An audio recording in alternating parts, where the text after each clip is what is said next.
नमस्कार, नमस्ते बिहार देख रहे हैं आप और मैं हूं आप सबके साथ अनूप। खबरों की शुरुआत करते और सबसे पहले बात बिहार की सियासत की सबसे बड़ी खबर की। रविवार को बीजेपी के प्रदेश प्रभारी भूपेंद्र यादव ने तेजस्वी यादव को चुनौती दी थी कि खरमास बाद आरजेडी में होने वाली टूट को रोक सके तो रोक ले। और सोमवार को जेडीयू सांसद ललन सिंह ने कह दिया कि अगर भूपेंद्र यादव चाह लेंगे तो आरजेडी का बीजेपी में मर्जर हो जाएगा। अब आरजेडी नेता इस पर पलटवार कर रहे हैं। क्या खरमास के बाद टूट जाएगा आरजेडी? क्या आरजेडी में होने वाली है बड़ी भगदड़? ये हम नहीं कह रहे, ये वो सवाल हैं जो रविवार से बिहार के राजनीतिक गलियारे में हलचल मचाए हुए हैं। रविवार को बिहार बीजेपी के प्रभारी भूपेंद्र यादव ने खरमास के बाद आरजेडी में टूट का दावा किया और सोमवार को जेडीयू सांसद ललन सिंह ने भूपेंद्र यादव की बात का समर्थन करते हुए कह दिया कि भूपेंद्र यादव चाह लें तो आरजेडी का बीजेपी में मर्जर हो जाएगा। आरजेडी के नेता तरह तरह के बयान देते रहते हैं। मैं उनको इतना ही निवेदन करना चाहूंगा, हम तो इसलिए चुप थे कि खरमास चल रहा है, संक्रांति आ गई है, आरजेडी को बचा ले, बाकी सारी चीजें बिहार में हम ठीक कर। अब वो तो जिसको ज्ञान ही नहीं है कुछ, तो उसकी पार्टी में क्या, उसकी पार्टी में तो ऐसी ही खलबली है। तो भूपेंद्र जी कमे बोल रहे हैं। भूपेंद्र जी तो जिस दिन तय कर लेंगे उस दिन उनका पटिया जो है मर्ज कर जाएगा बीजेपी। भूपेंद्र यादव और ललन सिंह के बयान के बाद इस ठंड के मौसम में बिहार का सियासी पारा चढ़ गया है। आरजेडी की तरफ से भी बयानों के जरिए पलटवार हुआ। ये सब बचकाना बयान है। 14 तारीख के बाद उन लोगों में देखिएगा भूचाल की कैसा भूचाल आने वाला, समझे ना। अभी जो है ये हवा जो है पुरवैया चल रहा है, जब पछिया हवा चलेगा तो बढ़िया बढ़िया का जो है कमर टूट जाएगा, पांव टूट जाएगा, दर्द हो जाएगा। ये 14 तारीख के बाद राजनीति में एक बहुत बड़ा भूचाल आने वाला, आप देखते रहिए होता क्या। राष्ट्रीय जनता दल और महागठबंधन के विधायक तेजस्वी यादव के नेतृत्व में पूरी तरह चट्टानी एकता के साथ मजबूती से खड़ा है। किसी भी परिस्थिति में वह हिलने डुलने वाला नहीं है। वह एनडीए के घटक दल के विधायक नहीं है। उस तरह वो अपने ही घटक दल के विधायकों को खरीद सकते हैं और मिला सकते हैं। राष्ट्रीय जनता दल महागठबंधन के विधायक तेजस्वी यादव के नेतृत्व में पूरी तरह एनडीए के नेताओं को जवाब देने के लिए पूरी तरह कटिबद्ध है। भूपेंद्र यादव की पहचान राजनीति में एक ऐसे चेहरे के तौर पर होती है जो कम बोलते हैं और जो बोलते हैं वो पूरे होमवर्क के बाद बोलते हैं।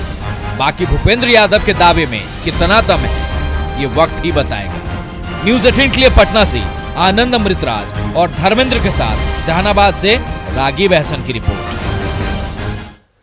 इधर बिहार कांग्रेस के प्रभारी बनने के बाद पहली बार भक्त चरणदास पटना आए और पहली ही बैठक काफी हंगामेदार रही। पटना के सदाकत आश्रम में आयोजित इस बैठक में कांग्रेस नेताओं के बीच कई बार तीखी नोकझोंक भी हुई है।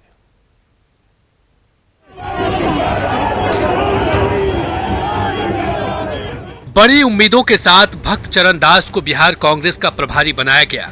भक्त चरणदास प्रभारी बनने के बाद सोमवार को पटना पहुंचे। कांग्रेस कार्यकर्ताओं ने गर्मजोशी से उनका स्वागत किया, लेकिन एयरपोर्ट से सदाकत आश्रम पहुंचते ही गर्मजोशी गर्मा गर्मी में बदल गई।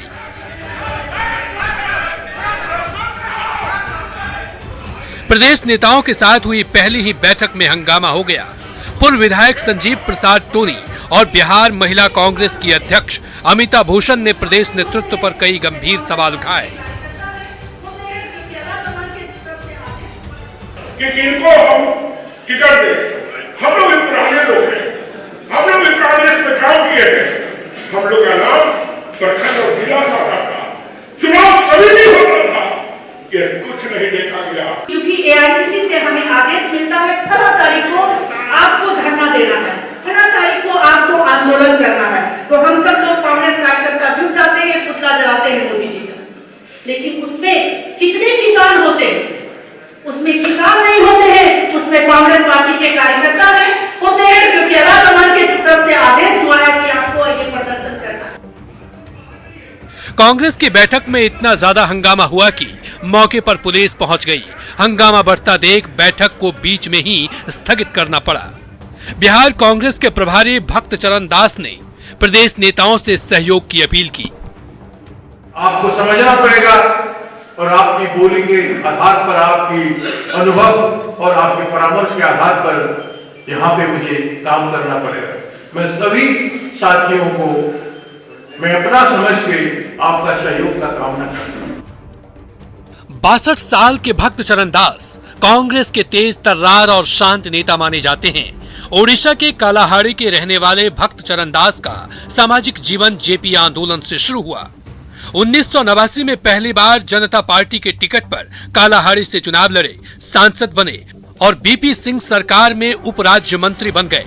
भक्त चरण दास चंद्रशेखर की सरकार में भी केंद्रीय राज्य मंत्री रहे। इसके अलावा कांग्रेस में रहते हुए भी भक्त चरण दास ने उन सभी जिम्मेदारियों को बखूबी निभाया जो उन्हें पार्टी की तरफ से सौंपा गया। लोकसभा चुनाव 2019 और बिहार विधानसभा चुनाव 2020 में कांग्रेस का प्रदर्शन बेहद निराशाजनक रहा। ऐसे कठिन समय में भक्त चरण दास को प्रभारी बनाकर बिहार में कांग्रेस को मजबूत करने की जिम्मेदारी सौंपी गई है। लेकिन पहली ही बैठक में हुए हंगामे ने ये संदेश दे दिया कि बिहार में कांग्रेस को मजबूत करना भक्त चरण दास के लिए किसी बड़ी चुनौती से कम नहीं। न्यूज़ 18 के लिए पटना से संजय कुमार की रिपोर्ट। नेता प्रतिपक्ष तेजस्वी यादव ने अपनी पार्टी के तमाम प्रदेश उपाध्यक्षों के साथ बैठक की। बैठक में बिहार विधानसभा चुनाव में पार्टी को मिली हार की समीक्षा की गई। इसमें बूथ स्तर से लेकर चुनाव में हुई गड़बड़ियों पर भी बातचीत हुई। साथ ही पार्टी का जनाधार आगे और कैसे मजबूत हो, इस पर भी चर्चा की गई। बैठक के बाद पार्टी के प्रदेश अध्यक्ष ने बताया कि जनता के मुद्दों पर पार्टी आंदोलन करेगी। साथ ही 30 जनवरी को मानव श्रृंखला बनाने के साथ तेजस्वी यादव यात्रा पर भी निकलेंगे। 16 तारीख को पूरे राज्य के जनरल सेक्रेटरी भी बुलाए गए हैं और उनसे अपना एक बात पर चर्चा होगी, कार्यक्रम बनेंगे। लेकिन निश्चित आप मान के चलिए इस बिहार की जनता को निरीह अवस्था में हम लोग नहीं रहने देंगे।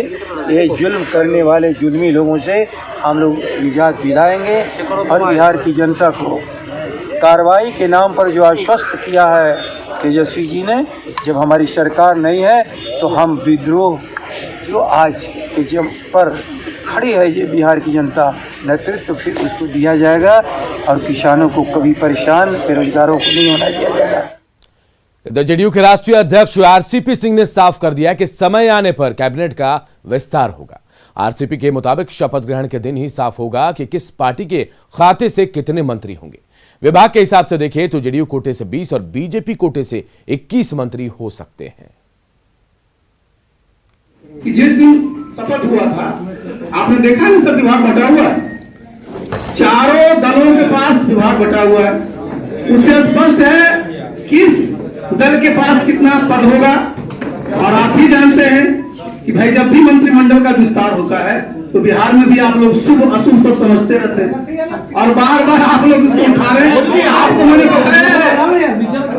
मैंने बताया है कि बिल्कुल समय पर मंत्रिमंडल का विस्तार हो जाएगा, इसकी चिंता आप मत करें।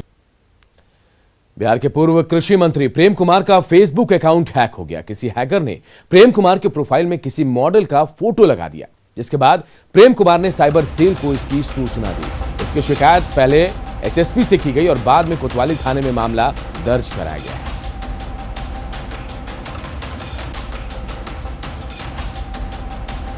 देखिए, पूर्व कृषि मंत्री प्रेम कुमार का फेसबुक अकाउंट हैक कर लिया गया। किसी हैकर ने उनके अकाउंट को हैक कर किसी मॉडल की तस्वीर लगा दी। हालांकि इसके बाद खुद प्रेम कुमार ने इसकी शिकायत की साइबर सेल में। एसएसपी के पास पहले शिकायत की गई, उसके बाद कोतवाली थाने में जाकर इसे लेकर मामला भी दर्ज कराया गया। फिलहाल साइबर सेल पूरे मामले की छानबीन कर रही है।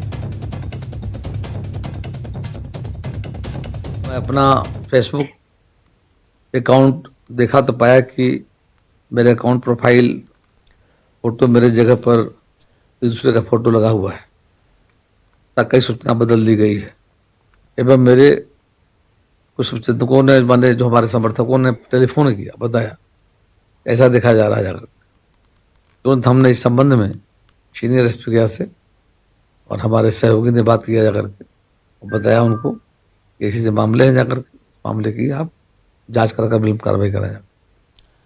हिंदू देवी देवताओं को लेकर विवादित टिप्पणी करने को लेकर चर्चा में आए मखदूमपुर विधायक सतीश कुमार दास ने अपनी सफाई दी और कहा कि वायरल वीडियो 4 साल पुराना है। जहानाबाद में एक कार्यक्रम में शामिल होने आए विधायक ने वायरल वीडियो पर अपनी प्रतिक्रिया देते हुए कहा कि ये वीडियो उस समय का है जब वो गया जिले में अंधविश्वास भगाओ मोर्चा को लेकर गांव-गांव में इस तरह का कार्यक्रम चलाते थे। उन्होंने वीडियो वायरल करने वालों पर भी नाराजगी जताई। हालांकि विधायक लिंग पूजा और होलिका दहन को लेकर वायरल वीडियो में कई बातों का समर्थन करते दिखे।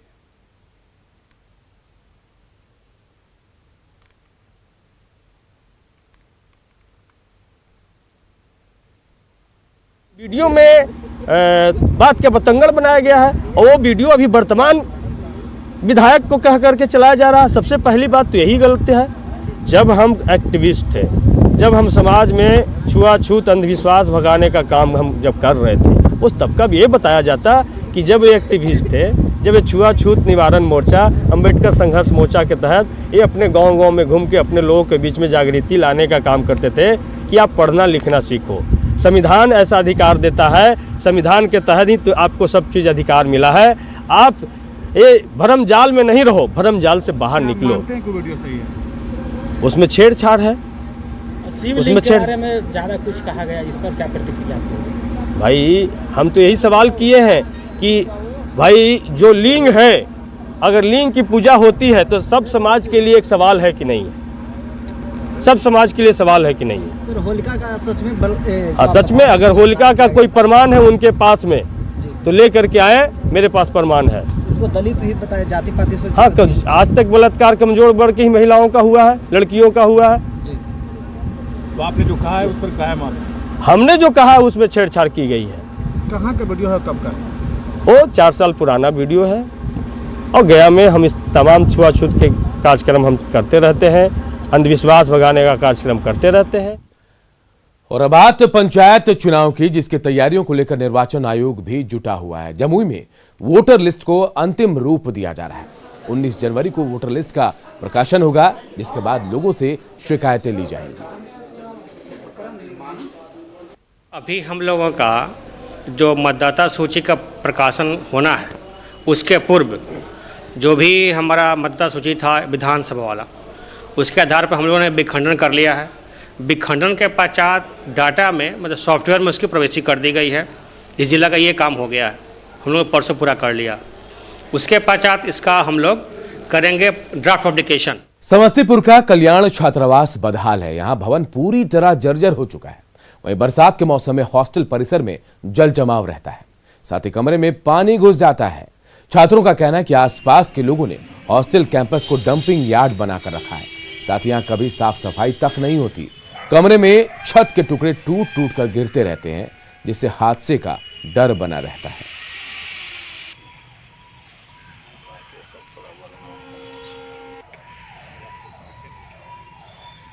जल निकासी की बहुत बड़ी समस्या है। चारों तरफ के जितने भी आसपास के बारिश का पानी होता है यहीं पे आके लग जाता है, जिससे यहाँ बहुत सारी गंदगी उत्पन्न हो जाता है, जिससे छात्रों को बहुत परेशानी होती है और तरह तरह की बीमारियाँ। फिर भी छात्र जो है सेल्फ डिपेंडेंट होके खुद से जो भी हो पाता है कर रहे हैं। और यहाँ पे स्टडी रूम की बहुत बड़ी समस्या है। सबसे पहले तो यहाँ पर सफाई का बहुत सारा दिक्कत है, सफाई समय से नहीं हो पाती है। जैसे लग रहा है हम लोग कचरा में जी रहे हैं, वैसे छात्रावास की स्थिति है। और बात रही एसटीडी, जैसे बहुत दिन से सब लोग आते आश्वासन देकर कहा जाते हैं कि पुस्तकालय भवन बनेगा, पुस्तकालय भवन पर, लेकिन समय से नहीं बन पाता। किसानों की आय बढ़ाने को लेकर बेगूसराय में किसानों का मृदा कार्ड बनाया जा रहा है, साथ ही मिट्टी जांच की प्रक्रिया भी तेज कर दी गई है। इसे लेकर किसानों को जागरूक किया जा रहा है। अब तक जिले के 9,500 किसानों का मृदा कार्ड बन गया है। वहीं फिलहाल कृषि प्रयोगशाला में मिट्टी की 12 तरह की जांच हो रही है।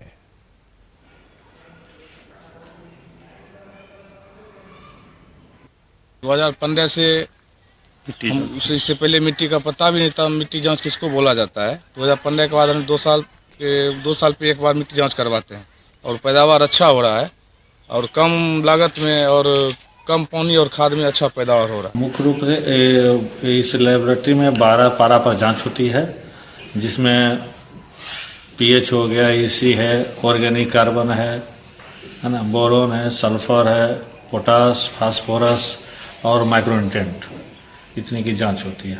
मिट्टी के जांच में जो कमी पाया जाता है, जो न्यूट्रिएंट, उस न्यूट्रिएंट को खेत में डाल करके किसानों को हम लोग बतलाते हैं कि इसको डालने के बाद क्या है, जो इसका यील्ड का रिजल्ट आया, उस तरह से हम लोग उसको देखते हैं। पूर्णिया के मक्का किसान कीड़े के प्रकोप से परेशान है। किसानों का कहना है कि मक्के की फसल में फॉल आर्मी वर्म का असर दिख रहा है। ये कीड़ा मक्के के तने को काटकर नुकसान पहुंचा रहा है। हालांकि दवा के छिड़काव से थोड़ा फायदा हुआ है इन्हें।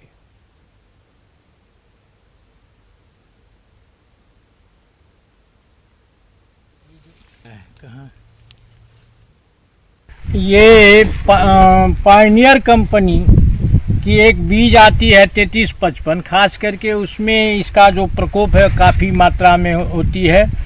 और इसको कंट्रोल करने के लिए जो विशेषज्ञ वैज्ञानिक और कृषि विभाग के द्वारा जो बताया गया है दवा का नाम, वो काफ़ी महंगा है, उसको हम लोग नहीं चला पाए। ऐसे देखते देखते हम लोग कुछ अपना एक दवा यूज किए, जो अभी कीटनाशक, किसी तरह का कीटनाशक में वो जो आप मुंह धोते हैं, गुल जो है उसको डाल के इसके बाद स्प्रे करते हैं, तो इससे काफ़ी हद तक जो क्षति है उसको हम कम कर सकते हैं। उधर न्यूज 18 की खबर का एक बार फिर बड़ा असर हुआ है। खनन नियमों के खुलेआम उल्लंघन कर अवैध बालू के खनन पर खबर दिखाए जाने के बाद कुछ ही घंटों में पटना जिला खनन विभाग ने कार्रवाई शुरू कर दी। टीम का गठन करने के बाद टीम गंगा नदी पहुंची और जगह को चिन्हित कर डीएम को रिपोर्ट भेजी गई है। खनन विभाग की टीम ने पटना पुलिस से छापेमारी के लिए मदद की मांग की है, क्योंकि बालू माफिया कई बार छापेमारी करने गई टीम पर ही जानलेवा हमला कर चुके हैं। आपको बता दें कि न्यूज 18 ने कल ही बालू के काले कारोबार का खुलासा करते हुए स्पेशल रिपोर्ट दिखाई थी, जिसके बाद खनन विभाग हरकत में आया। दानापुर के मनेर और दीघा घाट पर अवैध बालू खनन की तस्वीरें न्यूज 18 ने दिखाई थी और शासन प्रशासन से सवाल किया था कि आखिर कब तक यूं ही नदियों का दोहन होता रहेगा और पर्यावरण को नुकसान पहुंचाया जाता रहेगा।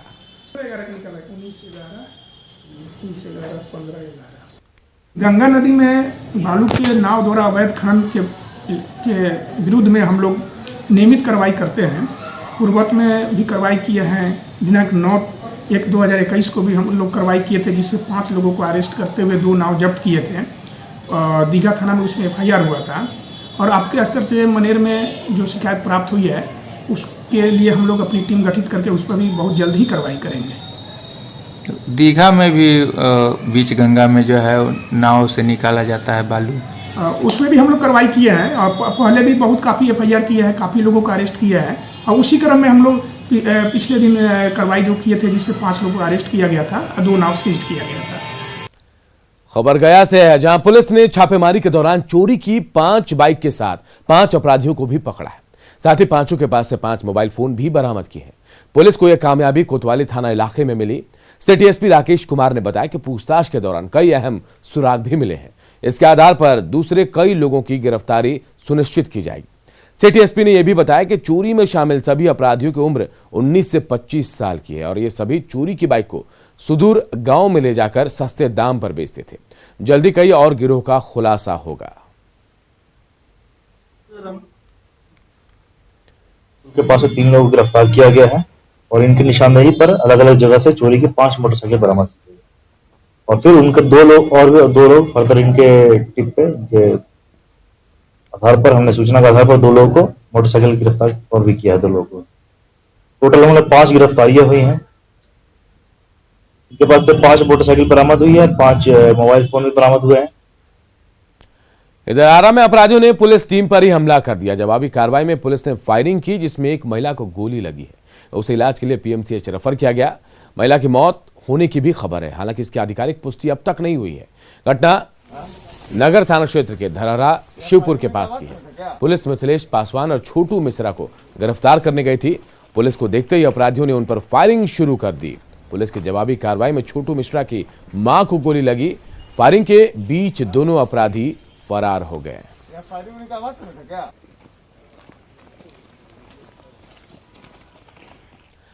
समस्तीपुर में सड़क हादसे की लाइव तस्वीरें CCTV कैमरे में कैद हो गई। रोसड़ा में तेज रफ्तार ट्रक और कार में टक्कर हुई। हालांकि बड़ा हादसा टल गया। घटना रोसड़ा की है। टक्कर के बाद ट्रक बिजली के खंभे से टकरा गया, जिससे बिजली के तार से चिंगारी निकलने लगी। हालांकि यहां बड़ा हादसा टल गया और किसी को चोट नहीं आई।